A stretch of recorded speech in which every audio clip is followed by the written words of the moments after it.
Le Guatemala accepte d'augmenter de 40% les vols de déportation des USA. La visite diplomatique du secrétaire d'État américain commence à porter ses fruits. Alors que plusieurs nations de la région se montrent réticentes à accueillir les migrants expulsés des États-Unis, le Guatemala affirme sa position de partenaire loyal de l'administration américaine.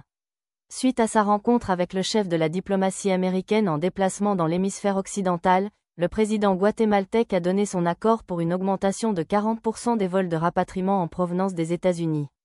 Bernardo Arévalo a manifesté sa fidélité au leader du mouvement d'extrême droite américain Donald Trump en consentant à recevoir non seulement des citoyens guatémaltèques, mais également des migrants d'autres nationalités, comme l'a confirmé le président guatémaltèque ce mercredi après son entretien avec le secrétaire d'État américain Marco Rubio.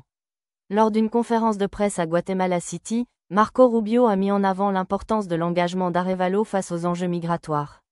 Son accord pour accueillir ses propres ressortissants ainsi que des personnes d'autres nationalités souhaitant regagner leur pays d'origine est crucial, et nous nous engageons à soutenir ces initiatives, a déclaré Rubio, selon Reuters. Arévalo a indiqué que les détails de l'augmentation des vols de rapatriement seraient précisés lors de futures réunions des groupes de travail. Il a cependant souligné que la question de l'accueil des criminels expulsés n'avait pas été abordée lors des discussions de mercredi. Cette précision intervient après que le Salvador a récemment proposé d'accueillir des criminels dangereux expulsés par les États-Unis, une option qui n'a pas été évoquée lors des négociations avec le Guatemala, rapporte Reuters. Au-delà de faciliter le retour des ressortissants dans leur pays d'origine, la mission diplomatique de Rubio en Amérique centrale visait également à établir des accords dits de « pays tiers ». Ces arrangements permettraient à certaines nations d'accueillir des migrants expulsés d'autres pays lorsque leurs États d'origine refusent de les réadmettre.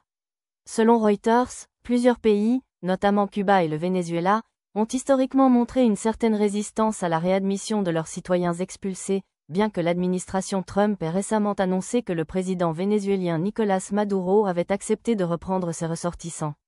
Depuis sa réélection le 20 janvier, le président Donald Trump a considérablement renforcé les opérations d'expulsion à travers l'Amérique latine, mobilisant même des avions militaires pour les rapatriements.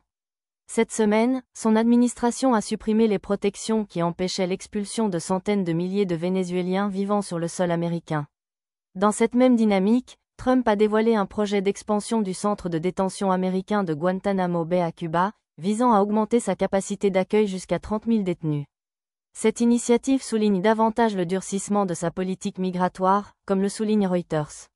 Face à ce renforcement des mesures américaines, la décision du Guatemala d'augmenter ses vols de déportation témoigne d'une collaboration accrue avec Washington dans la gestion des flux migratoires. L'étendue précise de ces changements sera déterminée au fil des discussions des groupes de travail. Mais cela n'a pas empêché le nouveau secrétaire d'État américain de dresser un bilan positif de sa tournée dans plusieurs pays de la région. La décision du gouvernement du Guatemala d'accepter de recevoir les immigrants d'autres pays représente donc une première grande victoire diplomatique pour Marco Rubio, qui est un fin connaisseur de la région de l'hémisphère occidental, dont il est d'ailleurs originaire.